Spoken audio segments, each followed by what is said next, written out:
By the early 1940s, the skies over Europe had become a brutal chessboard, with bombers and fighters locked in deadly contests of speed, skill, and steel.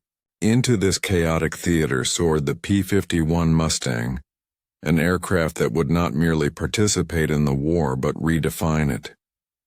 Its sleek aerodynamic frame seemed almost to hum with latent power, a promise of dominance that quickly earned the respect and fear of those who faced it. For Allied pilots, it was freedom incarnate, a machine that allowed them to escort bombers deep into enemy territory without the constant dread of Luftwaffe interception.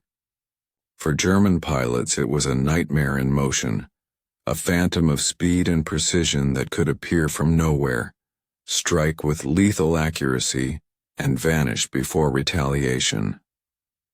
The P-51 was more than fast. It was enduring. Powered by the Rolls-Royce Merlin engine, the Mustang could sustain high speeds at altitudes exceeding 20,000 feet, while covering hundreds of miles beyond enemy lines.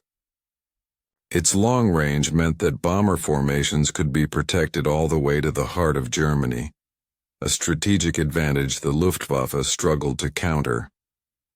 German pilots, accustomed to engaging American bombers under the protection of shorter-range fighters, suddenly faced an adversary that could chase them across the sky with unrelenting pursuit. The technical brilliance of the Mustang was not just in raw speed but in its combination of agility, firepower, and endurance, a trifecta that transformed air combat into a nightmare for the Axis and a confidence booster for Allied forces. Human stories quickly illustrated this contrast between triumph and terror.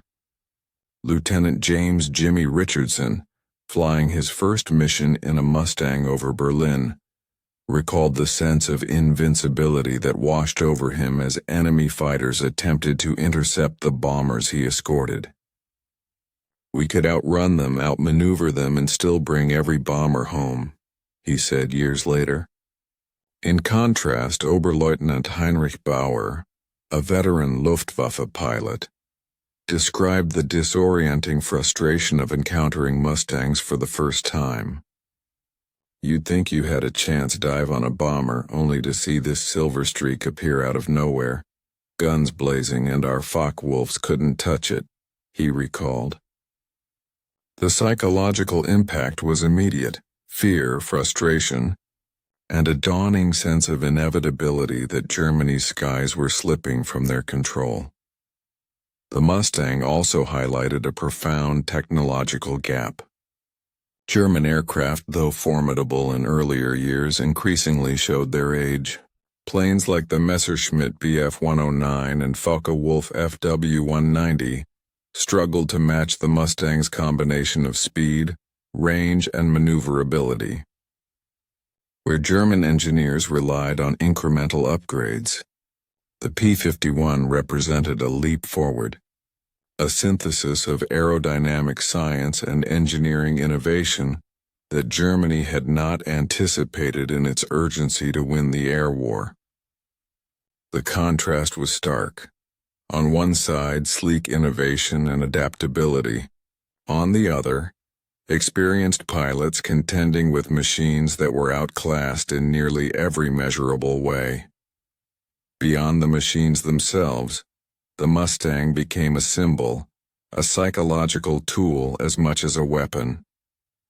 Its appearance over German cities signaled the reach of Allied power, undermining morale and fueling anxiety even before bombs fell.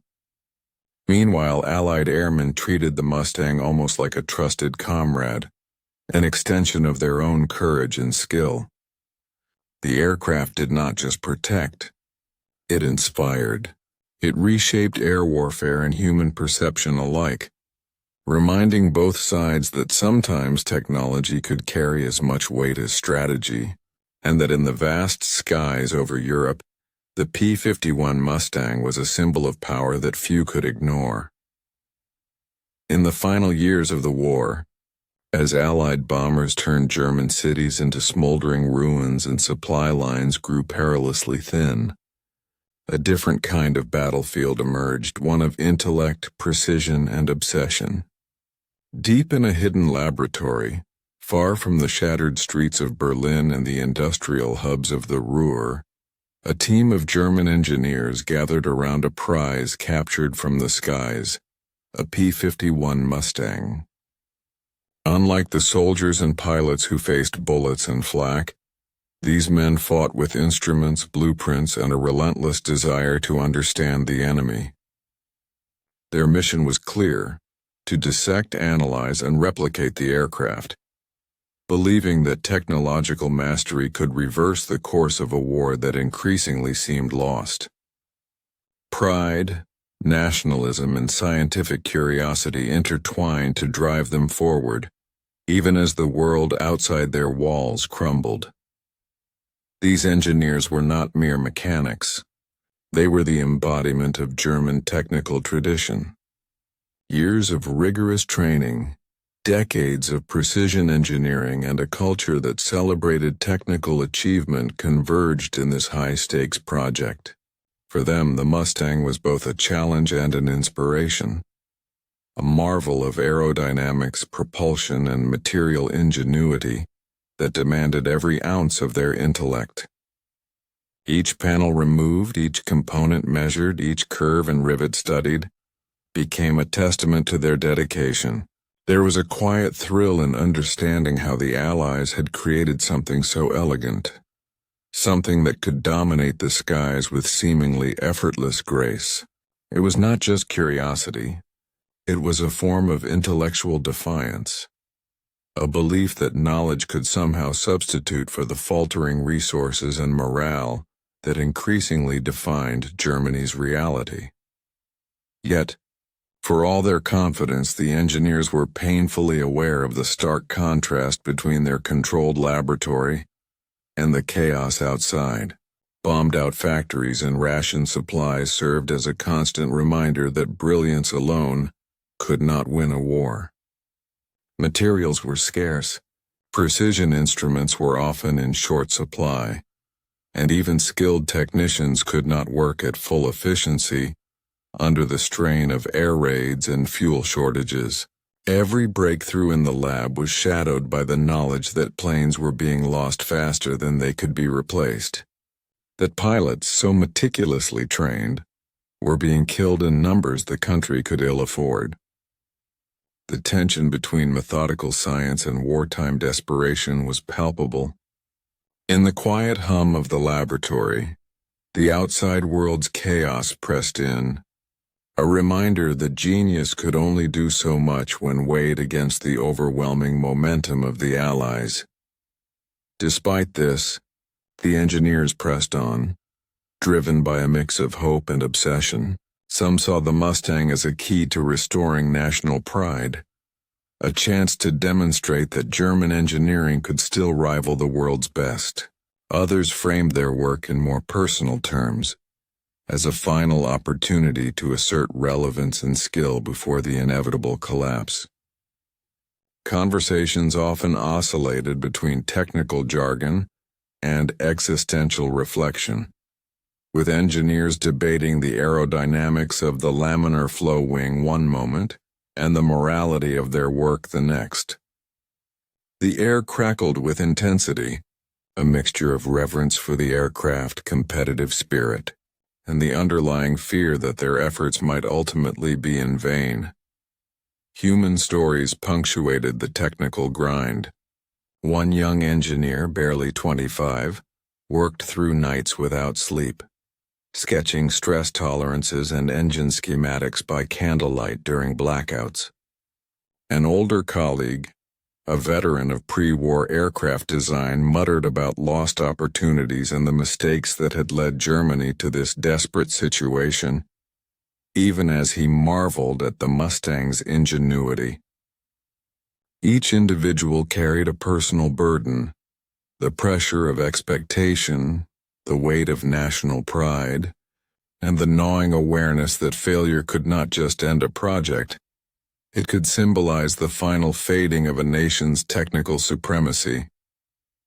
In this crucible of intellect and anxiety, pride and obsession intertwined. The Mustang became more than a captured aircraft. It was a mirror reflecting both the brilliance and the desperation of German engineering, a stark contrast to the devastation outside. For a brief, tense period, these scientists held a fragment of hope in their hands, believing that understanding the enemy could rewrite the outcome of the war. Yet beneath the meticulous measurements and carefully recorded notes, the tension never abated. That even the most extraordinary intellect could not fully counteract a reality defined by destruction, scarcity, and a relentless opponent. In the quiet of the lab, brilliance clashed with inevitability, and obsession became a poignant testament to human determination against insurmountable odds. It began as a routine mission over northern France, a clear spring morning when the skies were thick with tension, and the distant roar of engines echoed across the fields. Allied bombers lumbered toward their target, escorted by the sleek silver streaks of P-51 Mustangs, their Merlin engines singing a song of speed and dominance. For the Luftwaffe pilots attempting to intercept them, the morning offered little hope. But amid the chaos, fate intervened. One Mustang, stricken by flak and mechanical issues, spiraled down, smoke trailing from its fuselage, and crash-landed in a secluded stretch of German-controlled farmland. What seemed like a tragic mishap for the pilot would soon ignite a firestorm of excitement among those who understood the stakes. German engineers tasked with deciphering the secrets of the P-51 news of the Mustang's capture traveled quickly through the command chain, reaching the ears of Dr. Friedrich Weber and his team, stationed in a nondescript research facility far from the front lines. The moment the crate containing the aircraft arrived, carefully dismantled from its field landing site, the air in the laboratory thickened with anticipation. Engineers crowded around the silver fuselage, fingers tracing the smooth curves, eyes drinking in the precision rivets and unblemished lines that spoke of engineering mastery. It was unlike anything they had seen in German production, elegant, purposeful, efficient. Every component seemed to whisper a promise of technological revelation.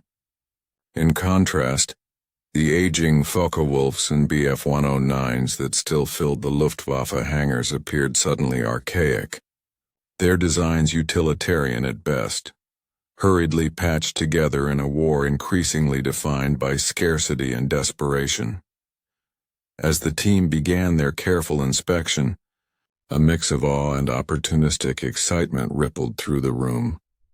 Dr. Weber, usually composed and meticulous, could barely contain his enthusiasm. "This is the culmination of everything we've been studying," he murmured almost to himself as he circled the aircraft, clipboard in hand. The engineers spoke in hushed tones, debating measurements, speculating about engine performance and marveling at the sleek laminar flow wings, which promised speed and stability that German designs could not match. Every panel removed, every bolt examined, revealed a level of sophistication that was at once inspiring and unsettling. For these scientists, the Mustang was both a puzzle and a revelation, a tangible embodiment of the enemy's ingenuity, waiting to be deconstructed and understood. The suspense was almost unbearable. Each moment of discovery carried the tension of a ticking clock, as reports from the front reminded them that Allied air raids were relentless. Every day the Mustang remained in German hands was precious. Every delay risked its destruction or capture. The engineers moved with methodical urgency, balancing meticulous study with the pressing awareness of wartime imperatives. It was a delicate dance. Too hasty and they might damage the aircraft. Too cautious, and the opportunity could slip away. Emotional undercurrents ran high: pride in their craft, fear of failure, and the intoxicating thrill of being the first to hold in their hands a machine that had symbolized Allied air supremacy for years. The juxtaposition between the Mustang and German aircraft could not have been more striking. While the Mustang gleamed with polished efficiency, German planes were often patched with wartime improvisation, bearing the scars of repeated combat and hurried maintenance. The contrast highlighted not only the technical gulf but also the strategic disparity. How Allied production, innovation, and foresight had shifted the balance of air power. To the engineers, every measurement taken, every sketch recorded, was a step toward narrowing that gap, even if only in theory. Their minds raced with calculations, potential adaptations, and the hope that this captured treasure could become a turning point. As the first bolts were loosened and the engine cowling lifted, a hush fell over the room. Even seasoned engineers, accustomed to precision and discipline, felt a flicker of childlike wonder. The Mustang's innards revealed secrets of metallurgy, aerodynamics, and fuel efficiency that were breathtaking in their elegance. In that quiet, tense moment, the line between work and obsession blurred. The captured Mustang was more than a machine. It was a symbol of what might have been, a fleeting chance to bridge the chasm between expectation and reality, and a tangible reminder that even in the darkest days, human curiosity and ambition could illuminate the path forward.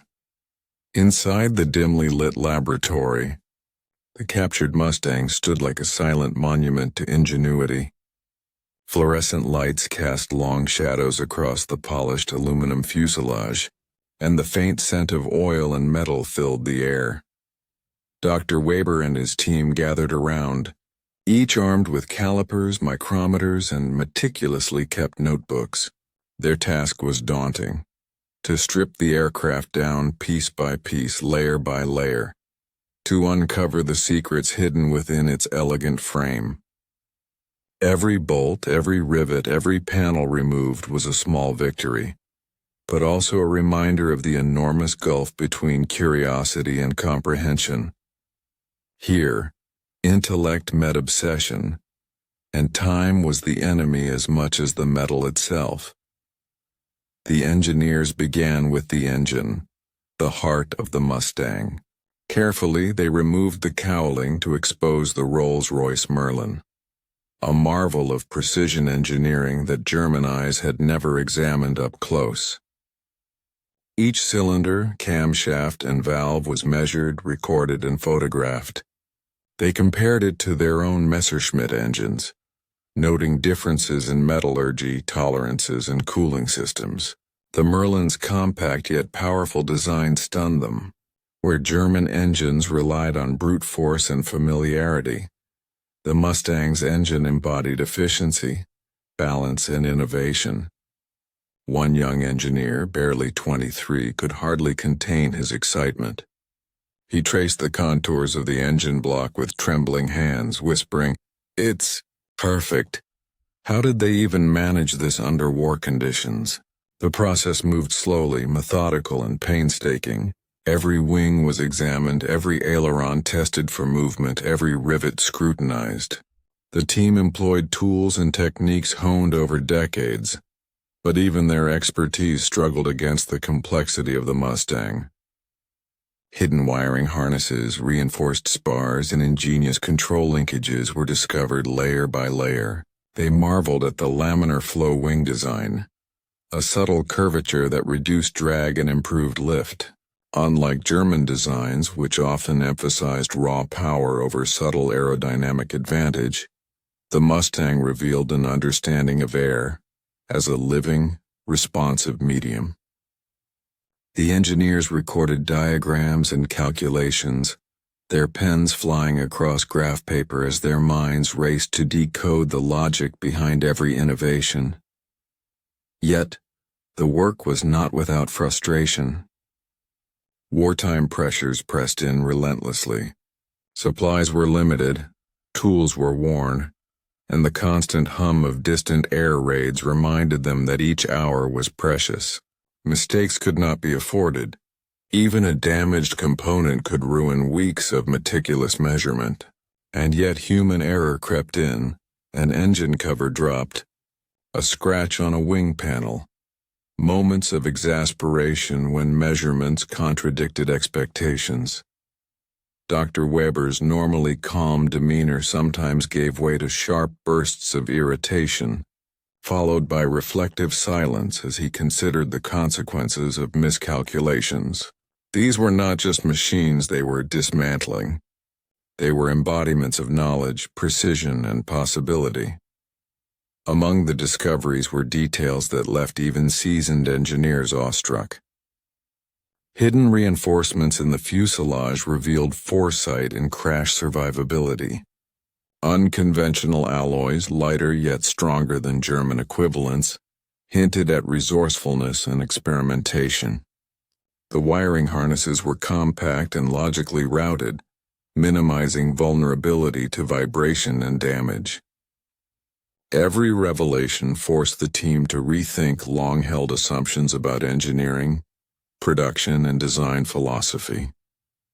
They realized that the Allies had achieved not only technical excellence, but also an economy of design that allowed them to produce large numbers of highly capable aircraft without sacrificing quality.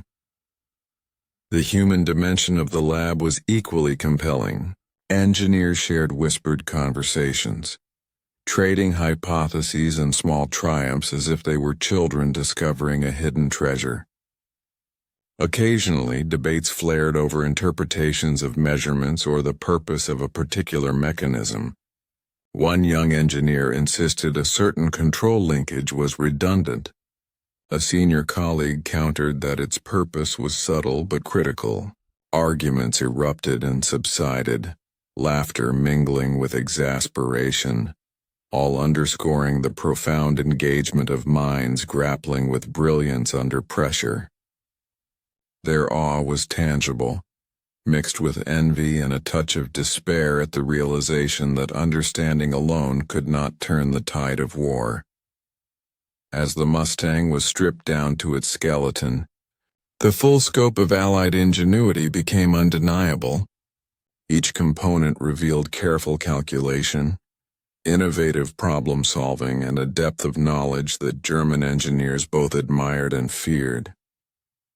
The process highlighted contrasts that went beyond technology: thoroughness versus scarcity, intellectual mastery versus strategic desperation, elegance versus improvisation.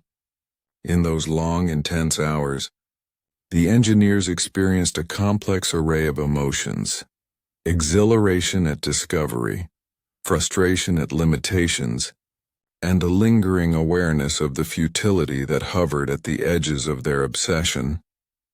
By the time the Mustang lay in pieces across the laboratory floor, the engineers understood that they had witnessed something extraordinary. It was more than an aircraft. It was a lesson in the power of thoughtful, disciplined innovation and the consequences of failing to anticipate an enemy's ingenuity.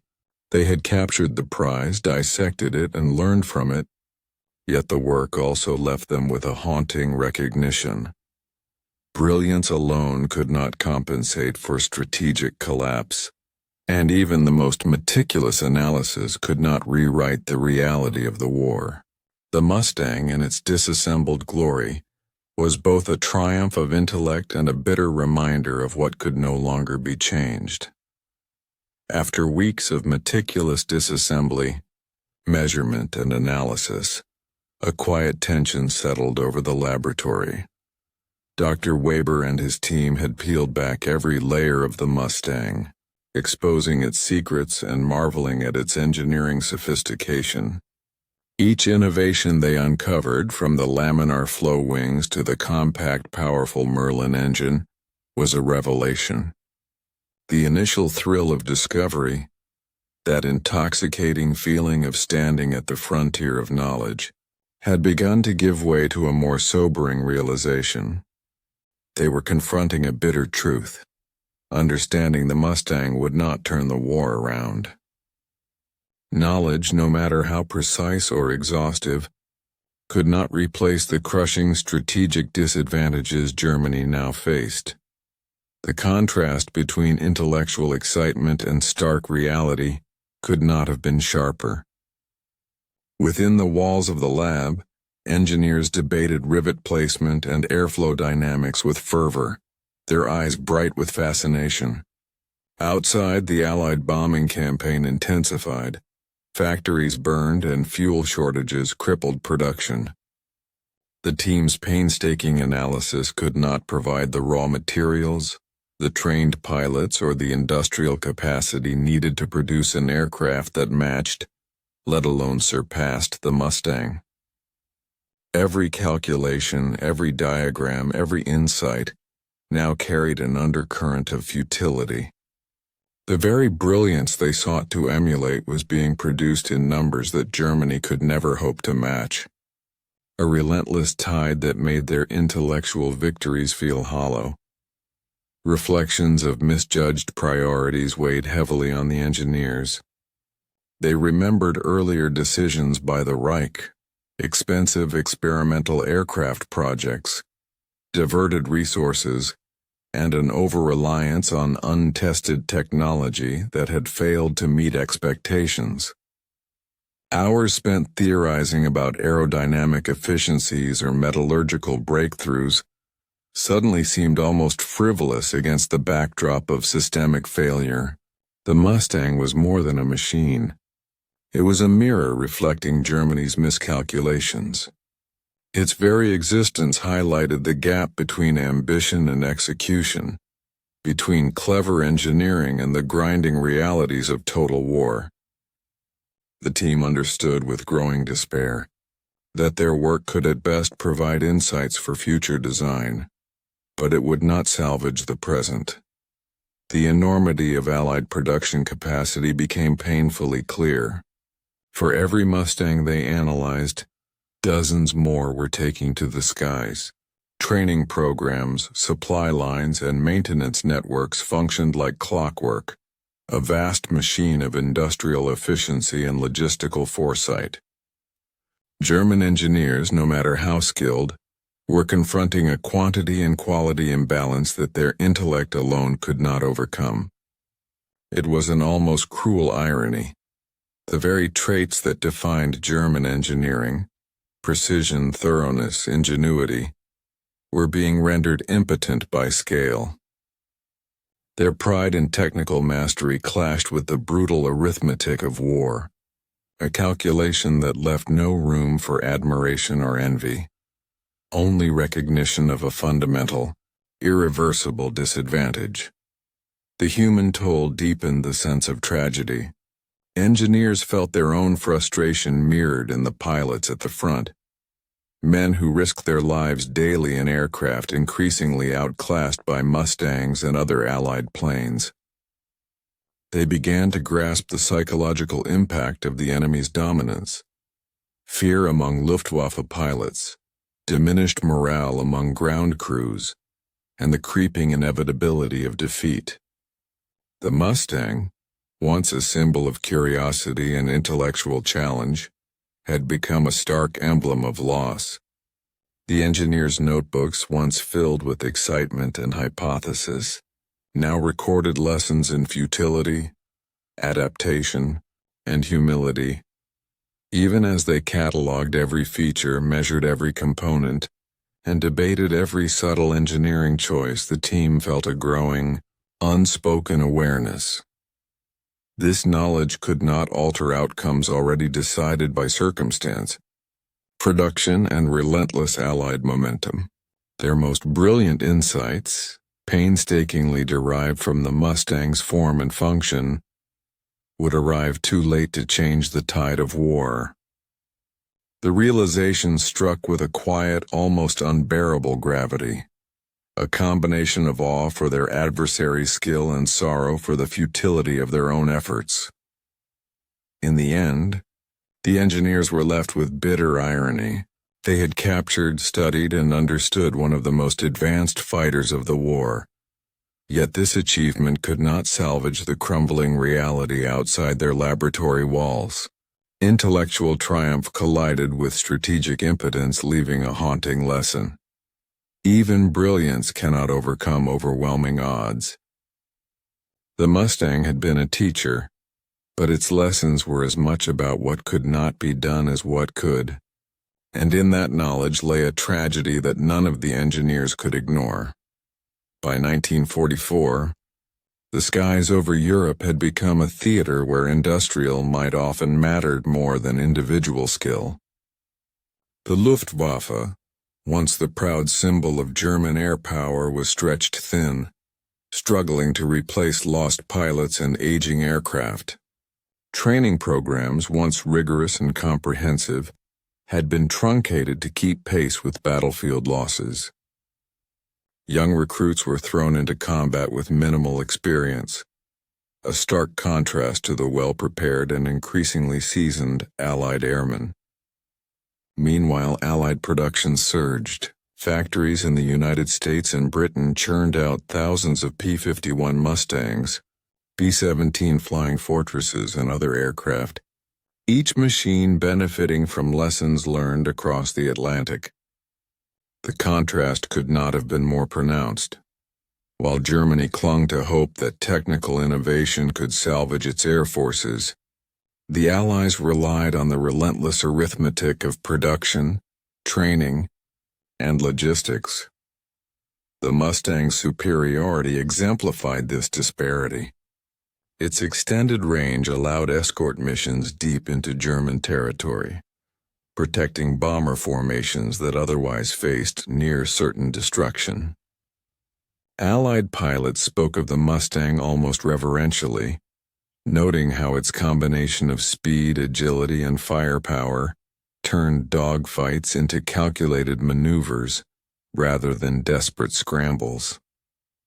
For the Luftwaffe, encounters with Mustangs were harrowing. Pilots like Oberleutnant Klaus Richter recalled the sudden appearance of silver streaks diving from the sun, attacking with surgical precision, leaving little time to respond. Each engagement reinforced the growing realization that German air strategy, reliant on attrition and elite pilot skill, could not counter the Allies' combination of numbers and technological advantage. Bombing raids amplified the psychological toll on both military personnel and civilians. Cities like Hamburg, Dresden, and Berlin became mazes of rubble and fire, where civilians struggled to survive while factories were repeatedly destroyed and rebuilt. Engineers and pilots alike witnessed the grim consequences of air superiority: disrupted production, exhausted workforces, and communities living under constant threat of destruction. Stories circulated of families huddled in makeshift shelters, of children watching the sky light up with tracer fire, and of pilots returning to airfields scarred by both combat and despair. These human experiences underscored the strategic reality. Air dominance was not an abstract concept. It shaped the lives, morale, and effectiveness of all involved. German expectations of technological salvation collided with these systemic realities. High command pinned hopes on secret projects, experimental fighters, and the possibility that innovation could reverse a deteriorating strategic situation. Yet by the time the Mustang had reached German hands, the calculus of war had shifted irrevocably. Resources were depleted, training programs compressed, and industrial centers repeatedly bombed. No matter how brilliant the engineer's analysis of the Mustang, the country lacked the material and human capital to replicate or surpass it.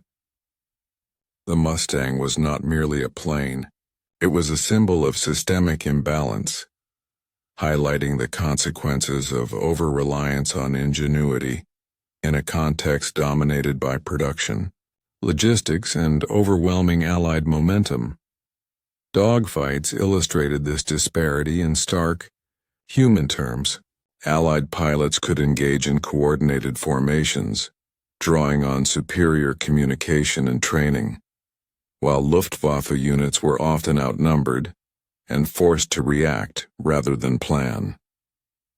Even experienced German pilots found themselves overwhelmed by numbers and technology, their maneuvers hindered by aging aircraft that could not match the Mustang's performance.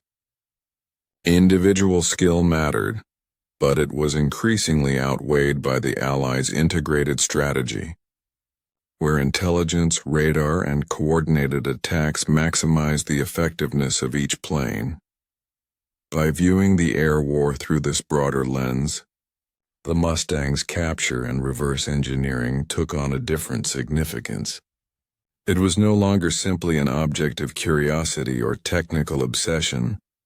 It was a reminder of a larger, inexorable truth. German engineers, despite their brilliance, were confronting a reality where structural disadvantages had already set the course of the war. Intellectual triumph could not compensate for systemic collapse, and the allure of technological salvation became a tragic misdirection. In this context, every Mustang that crossed the European skies, every bomber that reached its target under its protection, reinforced the narrative of German decline, illustrating how strategy, production, and human resilience together had rendered the Luftwaffe's previous dominance a shadow of the past.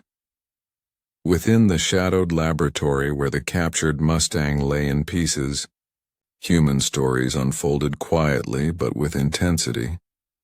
Dr. Weber often sat hunched over a workbench late into the night, eyes red from fatigue, surrounded by measuring tools and notebooks filled with meticulous observations. His mind wrestled not only with technical puzzles but also with ethical questions he dared not voice aloud. Could understanding this machine ever meaningfully help a nation already collapsing under its own hubris? Each precise measurement, each calculation, carried the weight of a war he could not reverse. Around him, younger engineers struggled with similar conflicts: fear of air raids, the relentless pressure of deadlines, and the gnawing awareness that their expertise might ultimately serve only as a monument to futility. Yet amidst this strain, small moments of camaraderie and quiet triumph emerged. A shared laugh over a misaligned rivet, the collective gasp of discovery as the Merlin engine revealed another ingenious feature, or the nod of mutual respect when one insight illuminated the purpose of a hidden component. All humanized the intellectual grind, reminding them that even in despair, they were alive and engaged. Meanwhile, thousands of feet above, Allied pilots recounted encounters with the very aircraft being studied in Germany. Captain Thomas Blake, on his 5th mission over Germany, remembered the first time he saw German fighters attempting to intercept his bomber formation. "We had a Mustang covering us, and it was like having a guardian angel in the sky," he said years later. The silver streak darted in and out of clouds, diving and rolling with effortless grace, engaging enemy aircraft before they could reach the bombers. In contrast, German pilots often described panic, exhaustion, and the constant calculus of survival. Oberleutnant Dieter Kruger recalled, "We'd line up on a bomber thinking we had the advantage only to see this flash of silver, and our Messerschmitts were suddenly outclassed. Fear wasn't just in our stomachs, it was in our minds. In every split second we had to react." The human dimension of air combat, the adrenaline, fear, hope, and despair, added texture to the mechanical and strategic narratives engineers were consumed with back in the lab. Civilians, too, bore witness to these aerial duels in ways that left deep psychological marks. Residents of Dresden watched the sky streak with tracers and bombs. Families pressed into basements while firestorms raged above. In Hamburg, Children described the thunderous roar of engines overhead, watching as silhouettes of planes engaged in deadly ballet against the clouds. For these people, the war was visceral. Smoke, fire, and the unpredictable descent of destruction were constant reminders that human life was fragile, even in moments of mundane domesticity. Their fear and resilience contrasted sharply with the abstract calculations of engineers working on blueprints hundreds of miles away. Yet all were linked by the presence of the Mustang in their lives, its impact both immediate and symbolic. Back in the laboratory, the engineers occasionally allowed themselves to imagine the human consequences of the technology they were dissecting. They speculated on the pilots navigating European skies in these machines, on the bombers escorted safely home, and on the civilians who, knowingly or not, were influenced by the air wars unfolding. The Mustang, cold metal and polished rivets though it was, became a bridge between abstract calculation and human reality, a reminder that engineering decisions had lives attached to them. It was this duality that haunted and inspired the scientists, the ability to analyze, measure, and replicate, while remaining painfully aware that they could not control the world these insights touched. Moments of fatigue and fear were tempered by ingenuity and persistence. Engineers improvised with limited tools, pilfered parts, and makeshift jigs, struggling to maintain precision under impossible conditions. One young technician lost sleep for 3 consecutive nights attempting to map the Mustang's hydraulic system, only to discover an error caused by a bent measuring tool. Instead of frustration dominating, the room hummed with collective determination, as senior engineers guided corrections and debated alternative approaches. Their exhaustion became a badge of commitment. Their anxiety intertwined with fascination. These stories from the lab, the skies, and the ground, intertwined into a tapestry of human experience shaped by technology, strategy, and circumstance. The Mustang was the axis around which fear, ambition, awe, and survival revolved. Engineers measured it, pilots flew against it, and civilians lived under its shadow. In every case, human emotion, perseverance, and vulnerability were inseparable from the metal and mechanics, illustrating that history is not only a story of machines and strategies, but of the people who endure, confront, and adapt in their midst. In the quiet aftermath of dissecting the Mustang, German engineers confronted truths that extended far beyond metallurgy and aerodynamics. For weeks they had poured their intellect into understanding every nuance of the aircraft, measuring, analyzing, and cataloging in painstaking detail. And yet, the deeper their understanding grew, the more starkly it highlighted the limits of technical mastery when divorced from strategic awareness. Obsession with technology had consumed countless hours, yet the war had already been decided by factors far larger than clever engineering. Production capacity, pilot experience, supply lines, and the relentless application of Allied strategy. The irony was profound. Intelligence and genius had been applied to a problem that had already outpaced them. A lesson in humility written in rivets and polished aluminum. There was pride, too, in these efforts. Pride in skill, precision, and insight.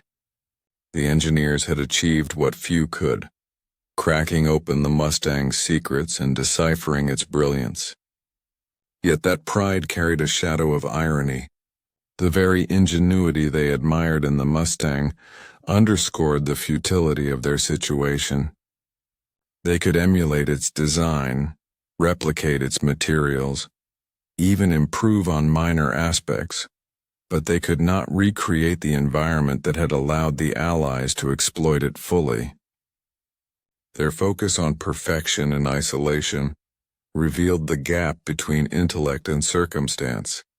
Understanding a machine did not equate to shaping the outcome of a war already tipping irrevocably against them. This juxtaposition extended beyond the laboratory. German engineering genius had long been a source of national pride, a symbol of cultural achievement and technical superiority. Yet brilliance alone had not secured victory. Even as the engineers marveled at the Mustang's design, they recognized the strategic blindness that had allowed the Allies to seize the initiative. Investments in experimental fighters and advanced aircraft had been made at the expense of scale, logistics, and sustainable production. Decisions driven by ego, ideology, or misjudged priorities had undermined Germany's ability to respond effectively to Allied innovations. The Mustang became a mirror, reflecting both the ingenuity and the hubris of a nation that had placed intellect above practical strategy. Unexpected lessons emerged as well. One was the role of luck and circumstance in the air war. The Mustang had only fallen into German hands due to mechanical failure or battlefield misfortune.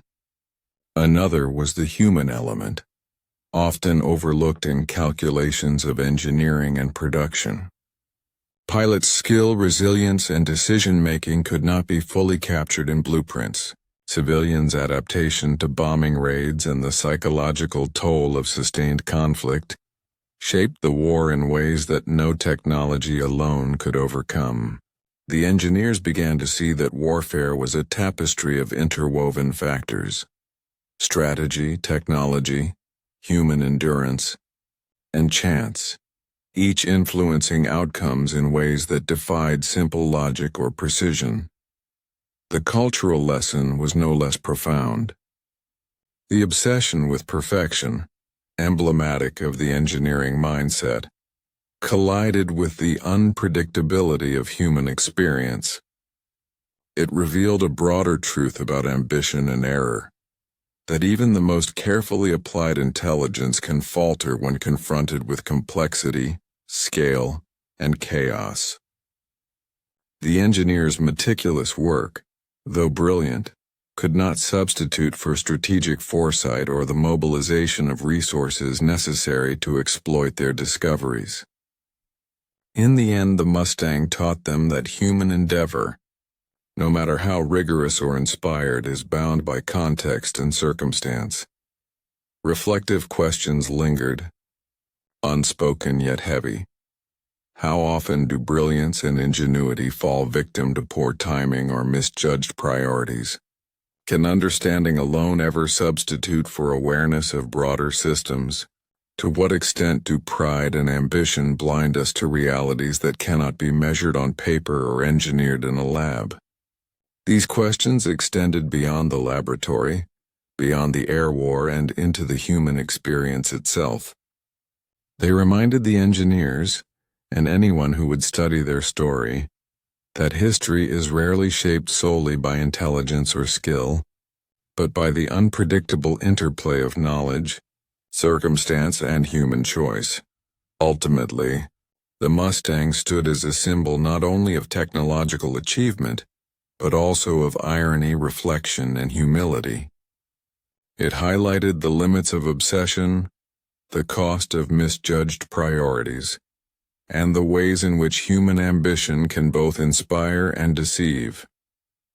The engineers had learned the aircraft's secrets, yet the most important lesson lay not in the machines themselves, but in the recognition that understanding an enemy does not guarantee victory. In that recognition, there was both bitter sorrow and profound wisdom, a meditation on human effort, error, and the enduring need to balance ambition with perspective. As the final pages of the engineer's notebooks were filled, and the last components of the Mustang catalogued, a quiet clarity settled over the laboratory. The aircraft, once a symbol of mystery and intellectual challenge, had revealed all its secrets, its engineering brilliance dissected, measured, and understood. Yet the ultimate lesson was not technical but profoundly human. The Mustang had embodied speed, precision, and ingenuity, qualities that inspired awe across the Atlantic and terror in German skies. But in the hands of German engineers, its presence illuminated a stark truth. Knowledge alone could not reverse the inexorable tide of history. The contrast between expectation and reality, between the hope that understanding could salvage defeat and the grim truth of systemic collapse, was impossible to ignore for the engineers. Pride in their skill and dedication was intertwined with frustration and sorrow. They had approached the Mustang as a puzzle, an intellectual conquest that might redeem national honor and demonstrate the supremacy of German engineering. Instead, the aircraft became a mirror reflecting what had already been lost. The wartime pressures, resource shortages, and overwhelming Allied production capacity rendered their brilliance a bittersweet exercise. Yet even in this recognition, their work carried meaning. The meticulous analysis, the intellectual curiosity, and the devotion to craft were human triumphs in their own right. Even if they could not change the course of war, the Mustang's influence extended far beyond the laboratory. In the skies over Europe, it had shifted the balance of power, allowing Allied bombers to reach targets with protection and precision previously unimaginable. Pilots recounted its speed, agility, and reliability with reverence, while German airmen faced mounting fear and frustration.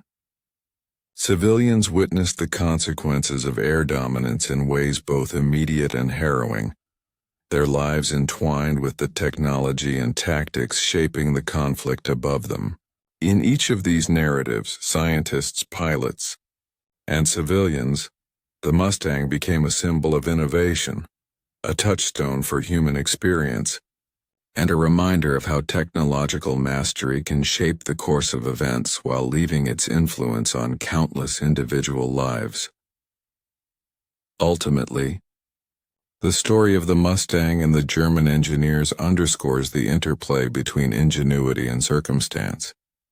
Precision and brilliance are not guarantees of success.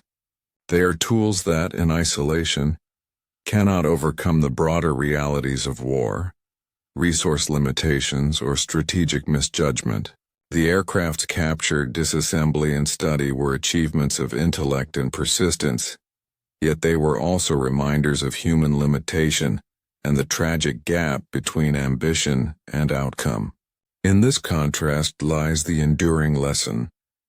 History is shaped not only by machines and calculations, but by the human stories intertwined with them, the hopes, fears, pride, and humility that define our response to challenges beyond our control.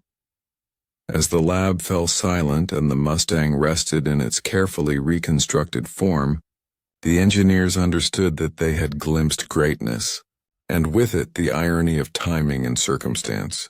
The aircraft would never change the war's outcome, but it had left an indelible mark on those who studied it. Its legacy, intertwined with human determination and the bittersweet lessons of conflict, continues to resonate, a testament to innovation, a symbol of awe, and a story of people striving to understand, adapt, and endure in the face of forces far larger than themselves.